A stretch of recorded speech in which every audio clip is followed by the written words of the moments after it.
Oke, Assalamualaikum warahmatullahi wabarakatuh. Selamat pagi teman-teman semuanya. Semoga semuanya dalam keadaan sehat walafiat, tidak ada suatu halangan apapun. Baik, untuk pertemuan kali ini, sebelum kita mulai pertemuan pada pagi hari ini, marilah kita berdoa dulu. Semoga apa yang kita sampaikan nanti dapat bermanfaat dan kita selalu diberikan kesehatan. Berdoa mulai.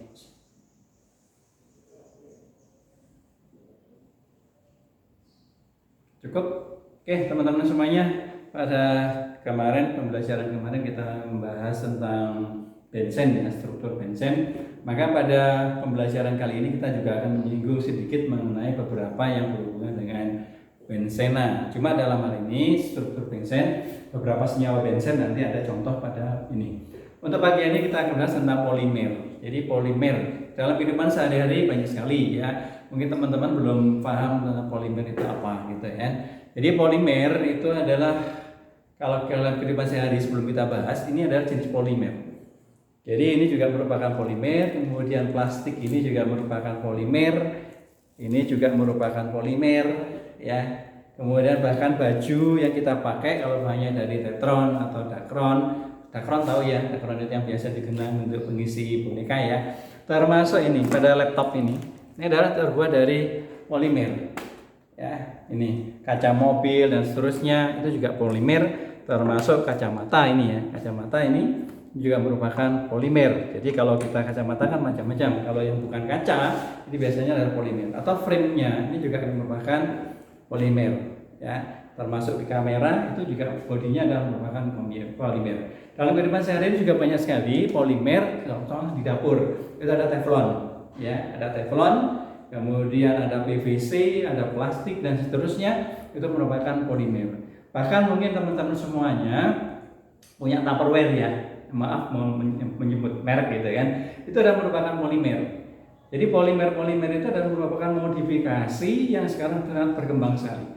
Bahkan polimer yang terkenal itu adalah polimer yang digunakan untuk landasan pesawat Challenger, itu anak SMA yang menemukan. Dan ilmu kimia yang paling berkembang itu adalah polimer. Baik teman-teman semuanya, kita bahas tentang polimer pada pagi hari ini. Nah, polimer itu apa? Ya, mungkin kita juga mengenal poliklinik. Poli berarti banyak, klinik berarti dia gabungan dari beberapa klinik atau bangsal gitu ya. Nah, begitu pula pada polimer ini. Ya, polimer merupakan makromolekul ya, makromolekul gabungan dari beberapa monomer. Monomer artinya satu, meros itu bagian. Jadi gabungan dari beberapa senyawa yang kemudian akan membentuk senyawa yang sangat panjang sekali dan membentuk molekul besar.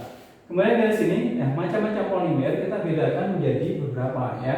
Jadi menurut jenisnya ada, kemudian asalnya, prosesnya, dan sifatnya. Nah, kalau misalnya pada jenisnya nanti di sini ada homopolimer. Homopolimer itu apa? Homo itu sejenis ya. Jadi polimer yang sejenis, artinya apa? Dia monomer pembentuknya adalah sama.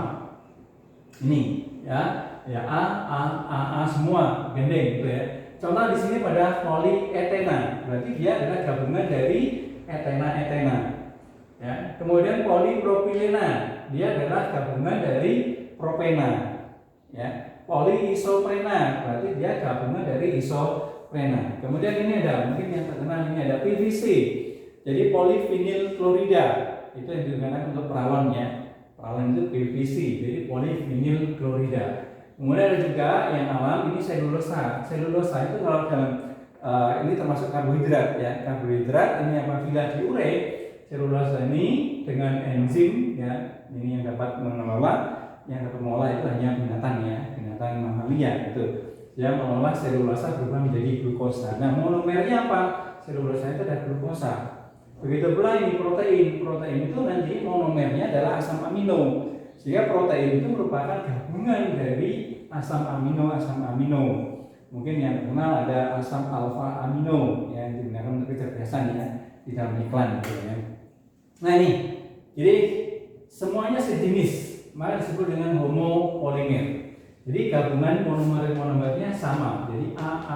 Kalau B ya B semua gitu ya. Kalau ini polietena berarti gabungan dari etena. Contoh ini saya ambilkan pada polietena. Etena itu adalah CH2 ikatan rangkap CH2 ini.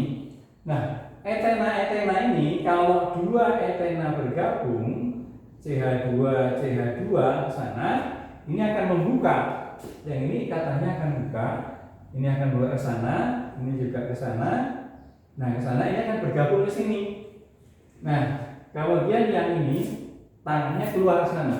Sehingga straight ini ada CH2 tinggal satu, kemudian C yang ini bergabung ke sini dengan CH2 yang satunya, kemudian yang ini keluar ke sana, CH2 ke sana. Nah, kemudian ini dikurung.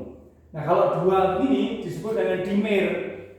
Ya, dimer. Kalau tiga nanti ya trimer, ya, dan seterusnya. Tapi kalau saya tulis di sini N sejumlah N, maka disebut dengan polimer. Ya, kalau di sini adalah etena, ini etena, maka ini adalah polietena. Ya, paham ya? Jadi di sini ini sejenis, ada monomer membentuk dimer kalau itu dua. Tapi kalau banyak maka disebut dengan polimer. Nah, kemudian yang copolimer ini monomernya yang berbeda. Misalkan A, kemudian B, ya, separate di sini ada A, kemudian B, A dan seterusnya, ya. Di sini ada A, kemudian saya tulis B lagi, sehingga monomernya berbeda, ya. Monomernya berbeda. Ini antara A, B, AB dan seterusnya membentuk ke sana. Sambilkan contoh mungkin yang pelajaran kemarin sudah dapat itu ya pada ester. Pada ester itu terbentuk dari alkohol dengan asam, atau kita ambilkan di sini pada ini yang asamnya, kemudian dengan alkohol. Dengan alkohol ini ada ROH ini, ya. Ini jadi antara asam dengan alkohol nanti akan membentuk ini, melepas molekul airnya. Ini bersifat basah. Nah, ini sehingga akan terbentuk senyawa RCO, O kemudian R absen. Ini plus H2O. Ini pada ester, ya. Jadi ini molekulnya berbeda. Jadi AB dan seterusnya. Kalau nanti esternya banyak, yang bentuk poliester. Kemudian yang berikutnya polimer berdasarkan pada asalnya. Kalau polimer berdasarkan pada asalnya, nanti ada yang berasal dari alam, kemudian yang ada dari buatan. Yang dari alam itu contohnya apa? Ya ada protein, ada selulosa, karet alam, termasuk poliester dan seterusnya, gitu ya. Nanti bahasan protein nanti akan kita bahas lebih lanjut, gitu ya. Tapi di sini monomernya apa? Ini biasanya monomernya adalah asam amino. Jadi asam amino nanti kita bahas tersendiri. Begitu pula yang ini yang selulosa akan kita bahas pada makromolekul karbohidrat. Ini monomernya nanti adalah glukosa. Glukosa, yang ini adalah isoprena. Monomernya, ya, ini monomernya. Jadi pada protein kita asam amino, selulosa, glukosa, kemudian asam karet alam, ini isopren. Kalau melihat kembali ke atas, ini kan semua sama, maka dia termasuk yang ini, ya, homopolimer, ya, yang awal ini. Nah, ini karet alam itu yang dipakai untuk ban, gitu ya. Jadi dipakai untuk biasanya ban mobil, gitu ya. Ini, atau digunakan untuk stick dan seterusnya. Kemudian yang buatan. Nah, yang buatan ini yang berkembang luar biasa. Ya. Ya, jadi alat ini PE itu singkatan dari ini, polietena. Nah, polietena itu apa? Plastik gitu. Jadi plastik ini adalah merupakan polietena.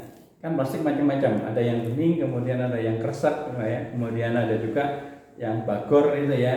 Nah, itu. Termasuk nilon. Nilon itu juga merupakan polimer. Ya, ini polimer itu. Ya. Ini, ya. Kemudian PP itu apa? Polipropena, ya. Polipropena. Ini, ya. PP. Kemudian ada PVC, polivinyl klorida, ya. Kemudian ada juga, kalau saya tambahkan di sini teflon, ada melamin, kemudian ini teflon, ya. Teflon itu juga termasuk di sini yang buatan, ya. Kemudian ada backlit. PVC tahu ya, PVC tadi dipakai untuk peralon gitu ya. kalau peralon ya itu yang ya gini lah bulat gitu ya. Nah kemudian kalau backlit itu apa? Backlit itu biasanya digunakan untuk alat-alat elektronik. Jadi alat elektronik itu steker itu ya, steker itu yang terkenal biasanya merek itu yang bukan plastik itu ya, biasanya adalah yang beruku itu ya, atau pada sambungan kabel listrik itu yang di toko listrik itu menggunakan backlit ya. Nih supaya apa? Tidak korslet dan dia kena panas itu biasanya tidak meleleh. Nah, kemudian ada tetron. Tetron ini buatan tetron, ada datron, ada nilon ya, itu termasuk yang buatan. Nah kemudian melamin. Nah ini melamin paham ya? Melamin digunakan untuk apa?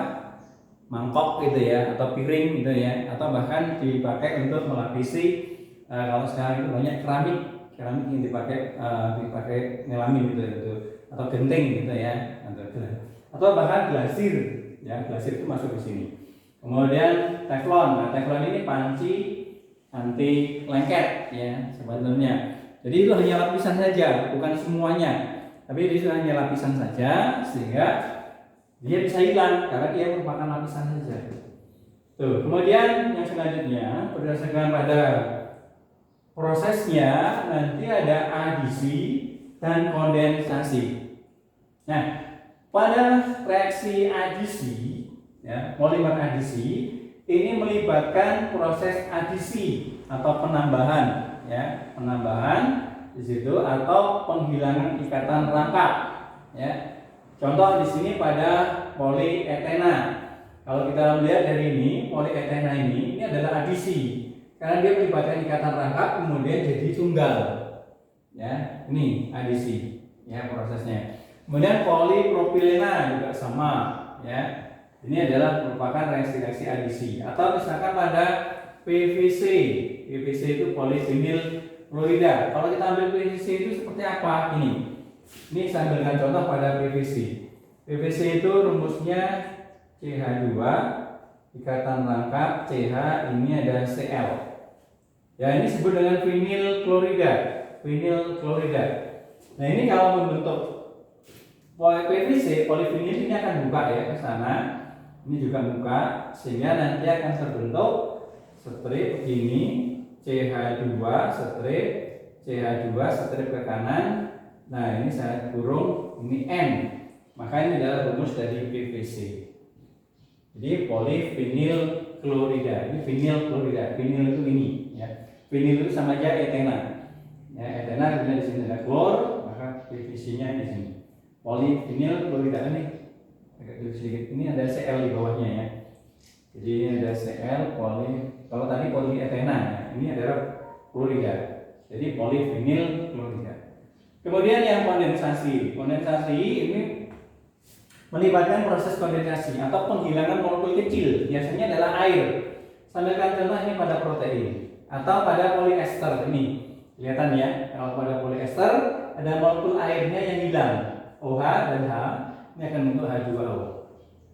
Nih, ya. Ini poliester, kemudian pada selulosa juga sama.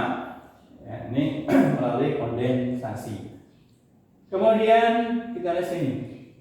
Pada polimer berdasarkan pada sifatnya. Nah, ada beberapa buku yang mengkategorikan menjadi 2, tapi ada juga yang mengkategorikan menjadi 3. Ya, kalau berdasarkan pada ya, ketahanan terhadap panas, nanti dibedakan menjadi 2, yaitu thermoplas dan thermosetting. Thermoplas itu apa? Yaitu polimer yang apabila kena panas ini meleleh. Contohnya adalah ini. Kemudian PVC, kemudian plastik. Ini adalah apabila kena panas dia akan meleleh. Ya, begitu pula yang kain-kain ya. Nih. Nah, kemudian yang thermosetting ini mengeras. Ya, contohnya pada backlit. Ini pada mangkok-mangkok itu ya. Itu. Kemudian mangkok itu yang melamin tadi. Kemudian resin. Ini resin itu biasanya pada dipakai ini yang untuk apa? Ada gantungan kunci itu ya, gantungan kunci yang isinya kadang-kadang dikasih hewan. Nah itu ada resin ya. Kemudian ada kaca ya, kaca-kaca mobil, kemudian kaca pesawat, itu biasanya menggunakan yang jenis ini. ya, termoset, sehingga kalau kena panas dia tidak akan meleleh. Nah, backlit itu yang dipakai untuk alat-alat listrik, itu termasuk pada setrika, ya, setrika itu pada ininya, ya, atau bahkan di atas setrikanya itu menggunakan backlit supaya tidak meleleh karena setrika itu panas, ya. Ini pada thermosetting, ya. Kemudian ini melamin juga sering ada juga ini glasir, ya. Glasir itu prosesnya juga sama, sekarang itu genteng banyak sekali di glasir gitu, ya. Sebetulnya kalau dulu berkembangnya itu glasir itu pada vas bunga supaya kelihatan mengkilat gitu, ya, supaya kelihatan mengkilat bersih gitu, maka di glasir. Maka sekarang banyak genteng yang kemudian menggunakan glasir. Ini termasuk yang jenis thermosetting itu. Kemudian elastiomer, ya, elastiomer sisi air. Ya, elastiomer ini adalah mempunyai sifat elastis, ya, elastis. Artinya apa? Kita ambil contoh pada ban, ya, pada ban. Ban itu dia akan kena benturan, dia akan mengembalikan teksturnya, ya, sehingga pada saat Jogja gempa itu kan ada konstruksi rumah yang kemudian digunakan ban itu, ya, sebagai pengganjalnya. Nah, kemudian kita buktikan contoh di sini mengenai bahwa plastik dari sini ini mempunyai sifat elastiomer. Kita ambilkan contoh di sini, ya. Ini. Nah, ini, ya. Kenapa airnya tidak tumpah? Ya. Kenapa airnya tidak tumpah? Kita ambilkan beberapa, misalkan sudut, ya. Di sini lah. Nah, ini. Nah, airnya tidak akan sini karena apa? Karena plastik ini dia mempunyai sifat elastis, ya, mempunyai sifat elastis sehingga dia akan menutup pori-pori yang ada di sekeliling yang tadi lubang tadi, ya. Ini adalah contoh dari, kemudian ini dimanfaatkan apa? Dimanfaatkan pada tambal ban tubles itu, ya, sehingga kalau itu bocor kemudian ditekan aja ke dalam kemudian diisi, maka dia akan mengisi rongga-rongga itu tadi, ya, yang cairan tadi itu, ya. Nah, ini merupakan sifat dari jangan kemudian ini dicabut, ya. Artinya di luar gitu, ya. Baik, teman-teman semuanya, ini adalah sifat-sifat dari plastik. Kalau di sini dari prosesnya, kita lanjut sekarang. Saya ambilkan contoh ini pada proses-proses untuk reaksi adisi. Kita ambilkan contoh. Oke, teman-teman semuanya, untuk selengkapnya nanti bisa dilihat pada PPT, ya, yang akan kami share. Ini saya bahas sedikit saja, yaitu tentang polimer pada berdasarkan proses pembuatannya. Karena nanti yang banyak melibatkan reaksi adalah di sini. Kalau tadi adalah materi yang hafalan sebetulnya. Sebenarnya kan di soal nanti kan contoh ada polimer, monomernya apa, prosesnya melalui apa, contoh alam atau buatan. Nah, itu. Ambilkan contoh misalnya di sini polietena, berarti monomernya apa? Etena. Kemudian melalui proses apa? Ini adisi. Kemudian ini termasuk apa? Buatan. Ya, kalau buatan berarti kan bukan alam, ya. Ini kemudian yang PP dan seterusnya. Ini untuk yang lain juga gitu. Oke, kita di sini berdasarkan pada prosesnya nanti polimer nanti dibedakan menjadi polimer adisi dan polimer kondensasi yang tadi, ya. Nah, polimer adisi itu apa? Yaitu polimer yang terbentuk melalui proses adisi atau reaksi adisi. Reaksi adisi itu adalah pemutusan ikatan rangkap atau zat aditif itu kan ditambahkan atau mengalami penambahan. Nah, kita di sini contoh adalah polietena, polipropilena, poliisoprena, kemudian teflon, polistiren, kemudian PVC. Nah, saya ambilkan contoh nanti di sini. Polistiren itu dipakai untuk apa? Atau polistiren dipakai untuk gabus itu deh. Yang Anda sering untuk nempelkan gambar-gambar itu, ya, itu gabus itu adalah polistiren. Ya. Kemudian sering juga dipakai untuk tempat gitu, ya, untuk wadah ikan dan seterusnya itu. Kita di sini pada, kalau yang PE tadi sudah ya bahas. Kita di sini pada teflon, ya. Teflon itu apa?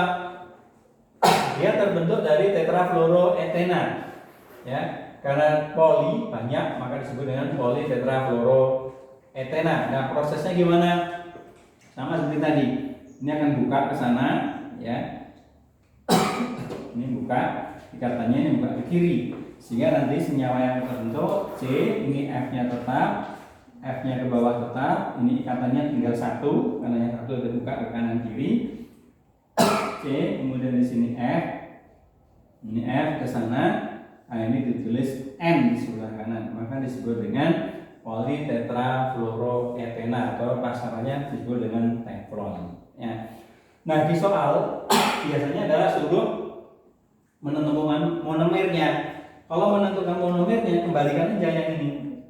Ikatan yang tadi ke sana kembali ke sini, ikatan yang di sini kembali ke sana, sehingga nanti ikatannya adalah, nah ikatan ini yang terbentuk, kemudian ini yang lama, sehingga ikatannya adalah ikatan rangka kapsulnya. Ini kan juga sama, punya C yang kanan dan punya C yang kiri ini ke sini untuk mencari monomernya. Nah begitu pula untuk yang polistiren. Nah, ada juga mungkin polyisopren. Nah saya berikan contoh polyisopren itu gini. Ini ada sedikit perbedaan pada polyisopren. Nah pada polyisopren, nah itu rumusnya begini. Ini ada CH ikatan rangkap, kemudian di sini CH, di sini ada 1, 2, 3, 4 ini, ya. CH 3. Nah kalau semacam ini membentuk polimernya gimana? Sama nanti bentuk polimernya. Ini CH2. Ya ini yang buka. Jadi C itu tangannya 4, dimanapun 4. Nah ini yang akan buka adalah sini, ini ke sana. Ya, sehingga bentuk polimernya gimana? Ya kita ambilkan. Ini akan buka ke sana, gitu ya. Ini boleh ada taruh di atas, boleh di sebelah sini juga bisa. Atau misalkan saya ambilkan kalau ini agak kesulitan, saya ambil yang gini aja nih, sebelum saya cabangkan. Ini ada CH, ini ya, sebenarnya prosesnya sama. Cuma dia akan C-nya, nah yang buka itu ini, yang ini. Yang ini kemana? Ini ke bawah. CH3. Nah, ini tetap CH2, setelah ke sana, ini buka ke sana. Ya. Sehingga kalau ini saya buat dimer, saya buat 2, monomer berikutnya gimana? Jadi ini akan nyambung. CH2 strip C CH3. Kemudian di sini ini 2. Kalau 3 gimana? Ya sama, dia akan membentuk ke sana lagi. CH2 strip C, ini CH ya. Di sini CH, ini CH, ini CH, ini yang ke bawah. CH3 strip ke sana dan seterusnya saya tulis N di sini. Nah, di soal-soal kadang-kadang muncul begini teman-teman. Ini ada polimer. Anda suruh mencari monomernya. Kalau suruh mencari monomernya, ini kembalikan aja. Jadi ikatan rangkapnya, ikatan yang paling pinggir ini kembalikan ke sini. Srek. Ya. Kemudian yang ini pengulangannya terjadi di mana toh? Oh ternyata pengulangannya yang kita ambil CH yang paling kanan. Ini juga berarti pengulangannya adalah di sini. Di sini monomernya berarti kita ambil ini. Ya. Ini CH ya, bukan N ya. Jadi ini CH. Nah kita kembalikan ke sini sehingga nanti akan bentuk monomernya adalah ini. Cuma gambarnya ini seolah di bawah, ya sebenarnya kan ke bawah atau ke sini, kalau samping itu semua sama. Oke, kemudian di sini pada polistiren, Nah, pada polistiren ini digunakan gabus tadi. Ini sama, yang buka itu yang ikatan rangkap ini. Jadi ikatan rangkap ini akan buka ke sana. Nah, sehingga cara membuat polimernya gimana? Kita ambil aja, ini C, ini CH gitu, ya. Ini gandul di bawahnya ini. Nah, ini ada, nah ini yang ke sana tadi buka, ya, buka ke sana. Ini kan bensen ya, yang kemarin sudah kita bahas. Ini adalah stiren, rumus dari stiren, digunakan untuk kegunaannya kemarin di bensen digunakan untuk membuat polistiren, dipakai untuk atau yang gabus itu. Nah ini, kemudian ini gabung lagi gimana? Ya ini kita buat C, ini ya. Kemudian ini ada CH2 ya. Ini C strip CH2, yang ini bensennya gandul lagi. Nah, ini kalau 2, kalau 3 gimana? Sama kita buat lagi CH2 ini. Nah, ini. Nah kalau kita lengkapi sebenarnya di sini ada CH ya, CH, ini CH, karena C itu tangannya 4. Nah dan seterusnya kita buat nanti N-nya di sebelah sini. Nah ini disebut dengan polistiren. Nah ini kalau sama biasanya di soal UN atau SBMPTN biasanya suruh menentukan monomernya. Kalau suruh menentukan monomernya, Anda bisa mengulang lebih dari sini. Ujung pangkalan ini mantap CH2. Kita lihat CH2-nya di mana? Oh berarti di sini. Kita potong. Oh ini berarti di sini. Gitu. Ya. Kemudian setelah ketemu monomernya, kita kembalikan. Oh ini katanya adalah kembali ke sana, ini kembali ke sana. Oh jadi rumus aslinya adalah semacam ini. Ya, ini monomernya pada polistiren. Ini stirena. Ini istilahnya ini adalah polistiren. Polistiren. Paham ya tentang polimerisasi adisi. Jadi melalui proses adisi ikatan tingkatan lengkap. Jadi biasanya ciri khasnya itu dari ikatan lengkap. Kemudian polimerisasi kondensasi, yaitu polimer yang terbentuk melalui proses kondensasi atau penghilangan molekul kecil, molekul air. Itu contohnya pada protein, selulosa, poliester itu biasanya adalah polimer alam. Ya. Polimer alam sebetulnya kan merupakan zat organik, ya. Kecuali yang karet alam. Karet alam itu nanti adisi ya. Karet alam itu adisi. Karena dia adalah polisopren. Jadi karet alam itu adalah polisopren. Dia terbentuk dari isopren. Isopren itu rumusnya seperti apa ya? Saya buat tadi awal itu. Di sini ada CH3. Itu pada polisopren. Nah, kita lihat sini. Sambil protein. Nanti bab berikutnya pada makromolekul berikutnya adalah protein. Nah, protein adalah monomer dari protein. Ini asam amino. Jadi protein itu terbentuk dari asam amino. Mungkin di pelajaran biologi itu kan ada RNA, ada DNA, deoksiribonukleik asid dan ribonukleik asid itu sebagai pembawa keturunan gitu ya. Nah, ke sini pada asam amino sebetulnya ada asam amino esensial, ada non esensial. Kalau dulu di pelajaran biologi itu ada 20 ya yang harus dihafal. Saya nggak tahu kalau sekarang itu ya suruh dihafal atau enggak gitu. Karena menghafal rumus sekaligus strukturnya. Kita lihat sini pada struktur asam amino. Asam amino kemarin di bahasan sebelumnya pada turunan alkana kita bahas tentang asam, ya tentang asam. Ini kan asam ini. Jadi kalau CH3COH itu kan asam cuka, ya atau asam asetat. Dan ini asamnya karena panjang ke sana, maka saya buat R. Ya kalau asam cuka kan begini, CH3COOH. Nah di sini ada cabang. Nah cabangnya ini adalah amina atau amino. Kedudukan di nomor berapa? Nomor satunya di sini berarti 2. Ini adalah 2 amino, asam 2 amino. Ya kalau misalkan C-nya 4 ya butanoat, P5 ya pentanoat dan seterusnya. Nah di dalam struktur protein ini kita geser, NH-nya kita taruh di sebelah kiri, R-nya kita taruh di bawah, sehingga strukturnya adalah semacam ini. Tadi R-nya yang di sebelah sini, NH-nya yang taruh di sini, sekarang kita geser ke sana. Kenapa? Gugus fungsinya adalah NH3. Gugus fungsi kemarin sudah kita bahas, yaitu gugus atau senyawa yang digunakan untuk reaksi. Nah, ini yang akan dipakai untuk reaksi. Ini amina dan asam. Ya, ini gugus basa, ini gugus asam. Ya, ada asam amino, asam amino. Amino itu di sini menunjukkan bahasanya, asamnya itu di sini. Nah, ini ada gugus alkilnya. Ya, di sini sebenarnya ada 3 gugus, yaitu asam, amina, dan gugus alkil. Nah, alkilnya yang di bawah. Karena alkil di sini tidak bereaksi, yang bereaksi adalah ini basa dan asam. Sehingga nanti lebih detail akan kita bahas pada asam amino. Nah, sekarang dari sini, ini ada asam amino, ini ada asam amino. Bagaimana kalau membuat dimer? Ini asam amino, ini juga sama, asam amino. Nah, ini akan terjadi pelepasan molekul kecil, yaitu apa? Air. Nih, ya. Yang NH-nya akan melepas H, yang COOH akan melepas OH. Sini. Sehingga ini akan membentuk molekul air. Nah, ini akan hilang, sehingga ini akan gandeng ke sana. Ya. Sehingga definisi protein itu apa? Protein itu adalah ya polimer dari asam amino. Ya, melalui ikatan peptida. Nah, ikatan peptidanya ada di sini. Ini adalah ikatan peptida ya. Jadi syarat ya terbentuk protein itu harus ada ini ikatan peptida, karena di sini melepas OH, ini hilang ya, kemudian di sini hanya hilang ini. Ya kalau dimernya gimana? Kalau hanya 2 saja, ini tetap hanya di sini, nggak usah dikurung. Ini OH-nya tetap 2, sehingga monomer akan bentuk dimer dengan melepas 1 molekul air. Tapi kalau 3 gimana? Kalau 3 berarti nanti di sini jadi 2 molekul air.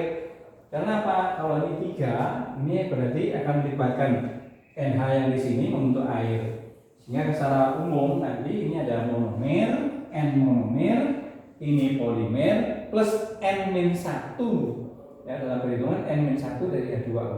Kalau monomernya 2 berarti di sini 1. Kalau monomernya 3 berarti di sini 2. Kalau motornya di sini monomernya ini 100 berarti di sini 99.